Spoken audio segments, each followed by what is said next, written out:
Hi everyone, it's Teacher Noelle, and I'm here today to show you how to make handmade tortillas from masa. I'm using masa today from Alma Semilera. They mailed it to me actually. You can order it right off their website, and the easy directions. I ordered this hand tortilla press from Williams Sonoma. I think it was around $22 or $24. It's like cast iron. See, and it's really heavy duty.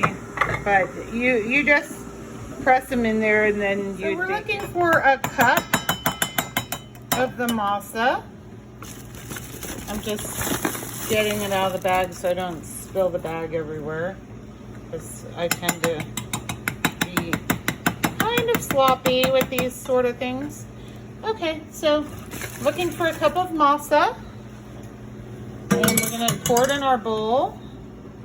And for every cup of masa, it says about a half to 3/4 cup of warm water, so we'll get that.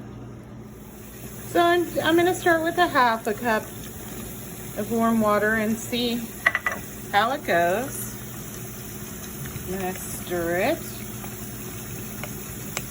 See, I feel like a half a cup's not enough because there's still too much powder. You don't want it to be mushy, but you don't want it to be this powdery.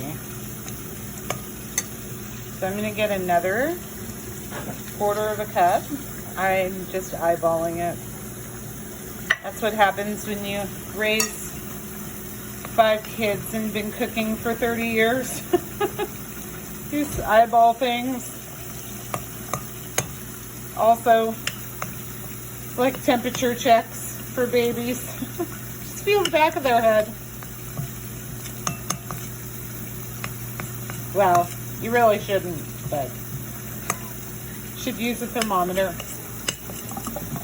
I don't know how those new thermometers are, though. I don't know how accurate they are.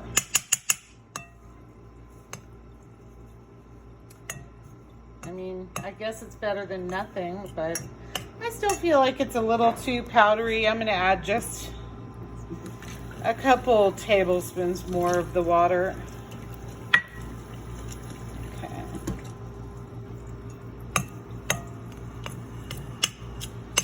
And we can try and, so what I'm going to do is I'm going to form balls with this, and I'm going to set them to the side.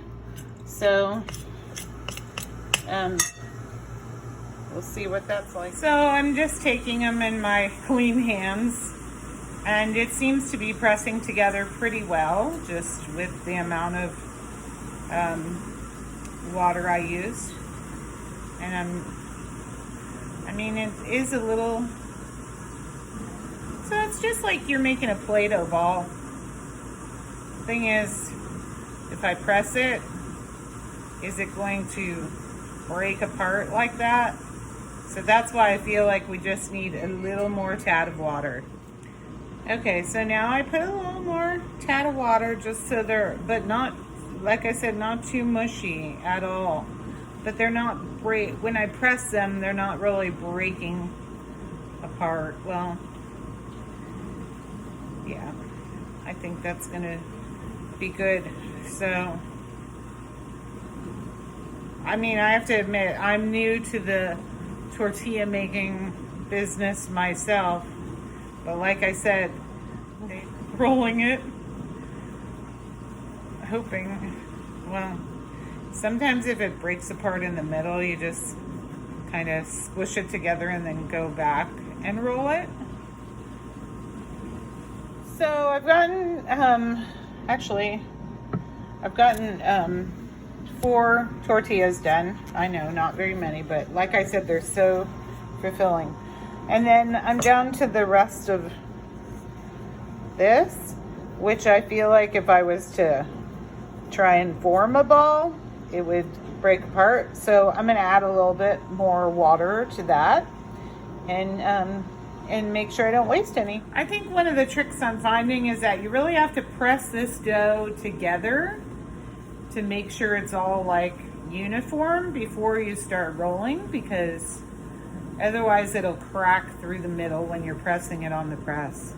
So I'm back at the tortilla press. I've got, 8 balls of tortilla ready to go. I'm going to open it up. I think one of the key things is just like when you're baking a cake and you're flouring a pan. Oops. When you're baking a cake and flouring a pan, you want to make sure that the tortilla doesn't stick to the pan. So we got some parchment paper and we cut it into squares. Okay, so I got this parchment paper from Williams-Sonoma too. I'm not a fan of it because the box fell apart. But it's parchment paper and I'm traveling, so I will use it. Okay. So I basically looked at the size of the tortilla press. I opened it up and I cut one piece that would fit over the bottom of the tortilla press, and then I folded it in half, and so that I could have one on each side. Now I'm going to tape it down because I just try and find these tricks to help myself. So I'm going to tape it down with some blue tape on the back side, and I'll be right back. It looks so tacky, but it works. I put blue tape on each of the corners of the paper so it wouldn't stick. I'm going to show you what that looks like. Oh, now we have to tape the bottom one down. Okay, so that way when you put your tortilla on here, it's going to flatten and it's not going to stick to the cast iron. So the trick to getting it on the, to taping it on the back side, the top side was pretty easy because you could just open it up and hold it, but the back side I had to close it and then flip it like this, and now I'm going to tape it down here. I just taped all 4 sides, so we're going to flip it back over, and we're going to give this little tortilla press a try and get these tortillas made. Okay, so we're going to get our first tortilla. Actually, I'm going to use this one. Okay, so I found some things that we can trial and error with. When I grabbed this dough, I realized that it was too dry, but I learned too late, because what I did was I put it in here, right? And I closed it. And then when I opened it up, oh, well, that was better than I thought. So I'm just gonna be gentle, and I'm gonna peel it off, set it aside. It's kind of like trial and error. You gotta see what happens when you open it up. Either it worked or it didn't. Oh, it worked. Okay, so I have 2 fresh ones here. We're gonna stick them on the griddle, medium heat. Oh, medium heat. And then in a few minutes, we're gonna flip them. So I found a problem tortilla. And here's what happens when it's too wet. This requires a lot of patience, people. I'm just going to tell you. So what do you think you're going to do? Are you going to get frustrated and quit and give up? Because you say, oh, I can't do this. I'm a failure. This is too hard. Requires too much patience. No, you're not going to do that. You're going to scrape it off. But leave the parchment paper on there, because I've used the parchment paper for all the tortillas so far. And then give me a minute to scrape it off. I'll be right back. My doughs that was already formed, that's kind of a little dry.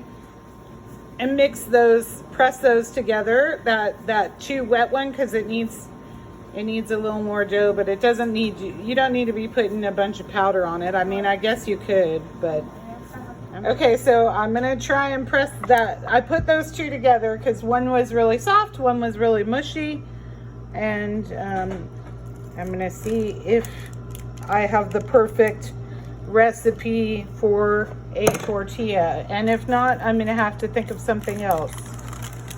Oh, look at that! It worked! Flipping these, so we're kind of flipping them on each side, making sure that they get brown on each side. I'm not at my regular home, so my pans aren't super fancy. But you know what? You don't need super fancy pans. And I got my last tortilla. I just pressed my last tortilla.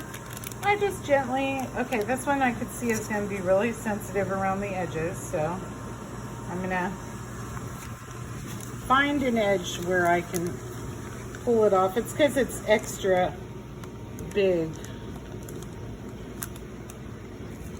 Oh.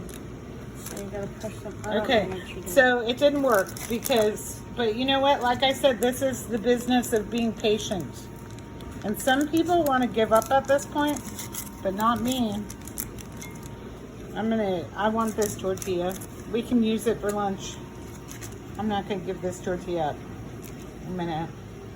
I don't have any more tortillas left, so I'm gonna add just a pinch of the masa on top of it. And I'm gonna clench it together and mix it all in. Mix it all in there. See? And let's see how this goes. See if using the pinch of masa worked. I don't know. Every time I open this, it's like trial and error. Oh, it did. It's beautiful. That's a beautiful tortilla. Okay. So we're going to pull that up and put it to the side till the pan's ready. This look pretty good, I want to say.